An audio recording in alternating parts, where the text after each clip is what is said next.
Halo, assalamualaikum warahmatullahi wabarakatuh. Bertemu lagi dengan saya Satrio Komsin dan akan selalu di Saci TV. Thank you banget buat kalian yang udah mau klik video ini. Dan buat kalian yang belum subscribe, silahkan subscribe dulu. Bagi yang udah, saya ucapkan terima kasih banyak. Dan di video kali ini saya akan membawakan sebuah cerita yang sedikit berbeda dari biasanya, yaitu tentang asal-usul sebuah telaga yang berada di wilayah Provinsi Jawa Timur, Telaga Naga Sarangan. Sebenarnya sih tepatnya Telaga Pasir disebutnya, atau juga ada banyak orang yang menyebutnya dengan nama Telaga Sarangan. Nah, nama Sarangan ini artinya udah naga, jadi kayak telaga naga gitu. Yang konon katanya kalau kalian pasangan muda-mudi yang berpacaran, kalau mau datang ke sini, hati-hati, ntar bisa putus katanya habis dari sini. Jadi kalau kalian udah mulai bosen sama cewek atau cowok kalian, ajak aja tuh ke Telaga Sarangan. Kalau belum putus, ajak kedua kali, tapi yang kedua kalinya kalian jorokin ke dalam telaga. Nanti kalau marah kan dia dijorokin ke telaga, kalian putusin pasti. Gimana ceritanya, gimana keseruannya, gimana apa bener apa enggaknya, kita langsung simak aja ke videonya.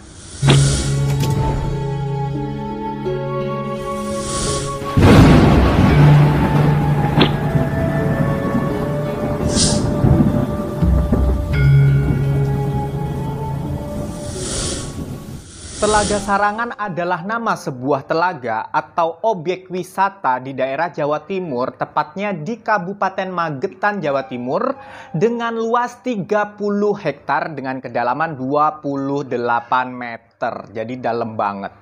Kalau sekarang kalian berkunjung ke sana ya tentunya udah asik-asik aja, udah banyak pilihan kuliner-kuliner di pinggir telaganya. Terus ada perahu-perahu boot yang bisa kamu menjelajahi itu telaganya dengan bayar kalau nggak salah sih satu orangnya 20.000, pokoknya 150.000 deh satu perahu itu isinya ada 6 orang gitu, bisa memuat 6 orang.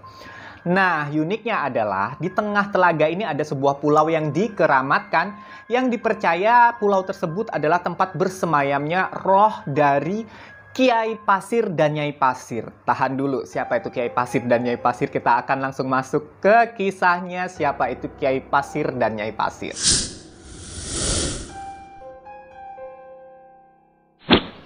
Tercatatlah di sini ada sepasang suami istri bernama Kiai Pasir dan Nyai Pasir yang hidup dengan bercocok tanam di sebuah perkampungan.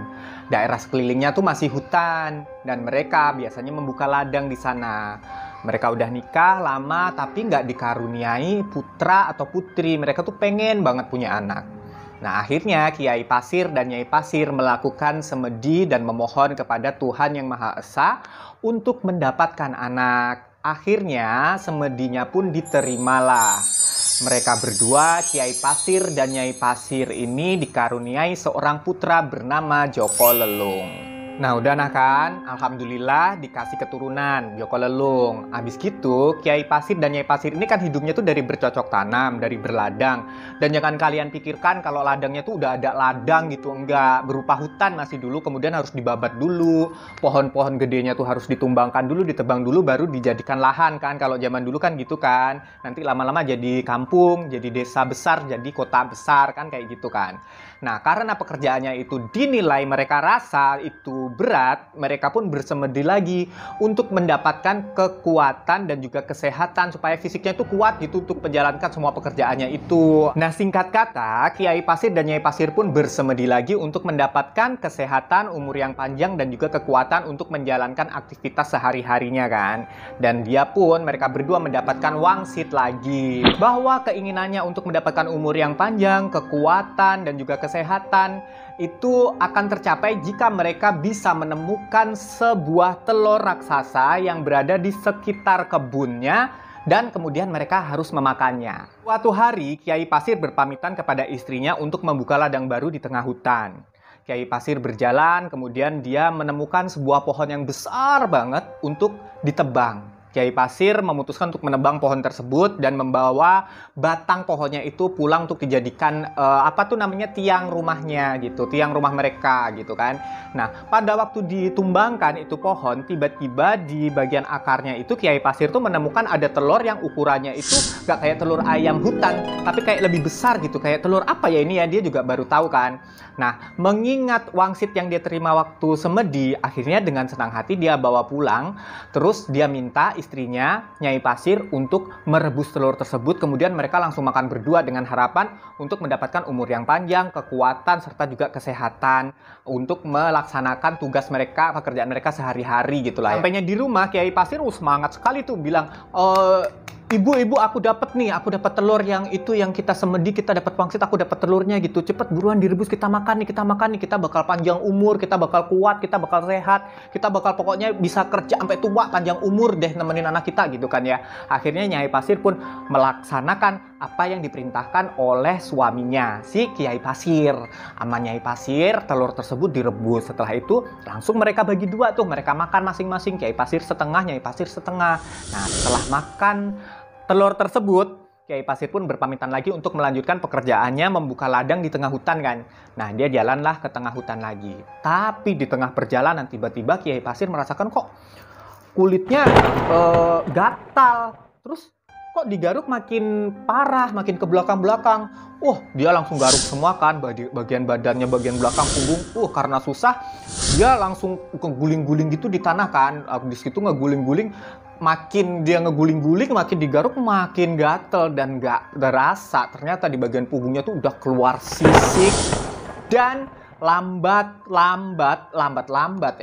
laun. Ternyata tubuh Kiai Pasir itu berubah menjadi seekor ular naga. Ternyata hal yang sama pun dirasakan oleh Nyai Pasir yang juga merasakan sekujur badannya terasa panas dan juga gatal, makin digaruk makin gatal, makin digaruk makin panas, berguling-guling di tanah di rumahnya itu, dan berubah juga menjadi seekor naga betina. Dan setelah itu 2 ekor naga tersebut, jelmaan dari Kiai Pasir dan Nyai Pasir, bertemulah di sebuah lahan kosong yang luas gitu. Mereka tetap berguling-guling untuk menghilangkan rasa panas dan gatalnya itu tuh belum hilang gitu kan. Karena naga ini kan besar kan, besar sekali, ular naga yang besar sekali, maka berguling-guling tuh membentuk cekungan. Nah, dari cekungan itu nyemburlah air, timbullah telaga gitu kan. Nah, melihat hal tersebut, Kiai Pasir dan Nyai Pasir tuh timbul kayak niat jahat gitu loh. Wah, kita guling-guling bisa jadi danau nih, bisa jadi telaga nih. Kita tenggelamkan saja Gunung Lawu, karena memang di situ di daerah kaki Gunung Lawu kebetulan kan. Nah, akhirnya dengan terus berguling-guling, mereka berharap untuk menciptakan danau yang lebih besar lagi, telaga yang lebih besar lagi untuk menenggelamkan Gunung Lawu. Dan melihat niat kedua orang tuanya tersebut, Joko Lelung, anaknya, was-was. Wah, jangan sampai nih kedua orang tua gue dosa nih kan, nenggelamin gunung nih. Akhirnya Joko Lelung pun melakukan semedi lagi kepada Tuhan Yang Maha Esa untuk memohon dibukakan hati kedua orang tuanya agar berhenti melakukan hal jahat untuk menenggelamkan gunung itulah ya. Akhirnya semedinya pun diterima dan hatinya Kiai Pasir dan Nyai Pasir pun dibukakan dan tidak jadi menenggelamkan Gunung Lawu.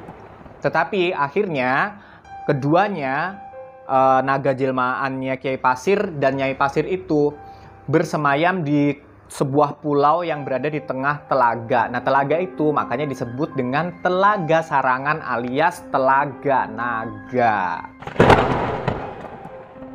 Juga mitos-mitos yang berkembang di kalangan masyarakat sekitar Telaga Sarangan, yaitu jika ada sepasang kekasih atau sepasang muda-mudi yang belum menikah kemudian berkunjung ke Telaga Sarangan, itu akan mengalami kekandasan cinta atau cintanya mereka bakal putus, hubungan mereka bakal kandas. Serem ya. Tapi ya ini di luar kepercayaan kalian, percaya atau enggak, pokoknya ada banyak orang yang percaya begitu. Dan kemudian ada juga yang percaya bahwa di tengah pulau tersebut, di tengah telaga tersebut kan ada pulau tuh. Sampai saat ini, sampai hari ini tuh masih dihuni oleh roh dari naga jelmaan Kiai Pasir dan Nyai Pasir itu yang terus-menerus mengawasi orang-orang di sekeliling Telaga Sarangan tersebut.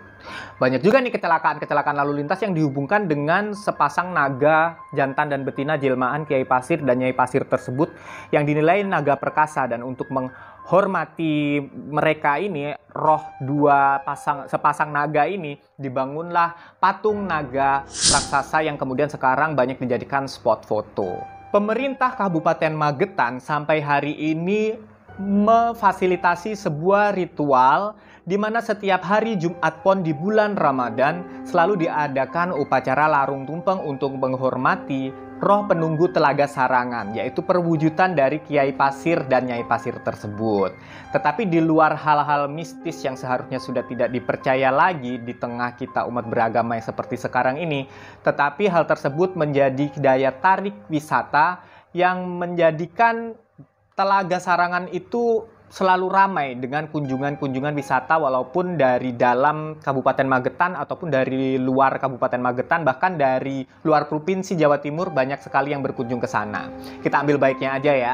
Di luar itu semua cerita legenda benar atau tidak, biasanya kalau legenda itu kan hanya berkembang dari mulut ke mulut, ditambah-tambahin, tetapi seandainya pun itu benar atau enggak, ya itu terserah kalian mau percaya atau enggak. Dan kalau kalian mau putus, jalan-jalan aja ke Danau Sarangan. Kalau kalian udah bosen sama pacar kalian tapi mau bilang putus nggak enak hati, jalan-jalan aja ke Telaga Sarangan. Sampai sana jorokin tuh pacar kalian. Ntar dia marah, kalian digampar, diajak putus deh. Ya? Oke, thank you banget udah mau nonton video ini sampai ke menit ini. Jangan lupa subscribe-nya, like, dan juga share ke teman-teman kamu agar lebih banyak lagi saudara-saudara kamu yang tahu kalau aku bikin video yang seru-seru dan beraneka macam. Jadi nggak cuman kriminal, kadang horor juga, kadang legenda-legenda dan cerita begini. Dan kalau kalian suka dengan cerita-cerita seperti ini, ada nggak sih ide dari kalian buat aku bikin video selanjutnya apa? Mungkin cerita rakyat ini legenda ande-ande lumut? Boleh ya, bawang merah bawang putih diceritain lagi? Apa kurang kerjaan gue bikin beginian ya? Tapi kan seru juga ya, anak sekarang kan jarang-jarang banget kan yang diperdengarkan cerita itu. Marvel aja yang cerita, Hollywood aja kan. Kalau apa namanya Thanos tahu, tapi kalau ande-ande lumut mana tahu. Oke, saya akan persiapkan, saya akan pikirkan, saya akan godok gimana semenarik mungkin sebisa saya untuk mengemas cerita ande-ande lumut ke dalam konten saya. Aku suka banget soalnya. Oke, thank you banget semuanya dan sampai ketemu di konten berikutnya. Salam semakin viral. Assalamualaikum warahmatullahi wabarakatuh.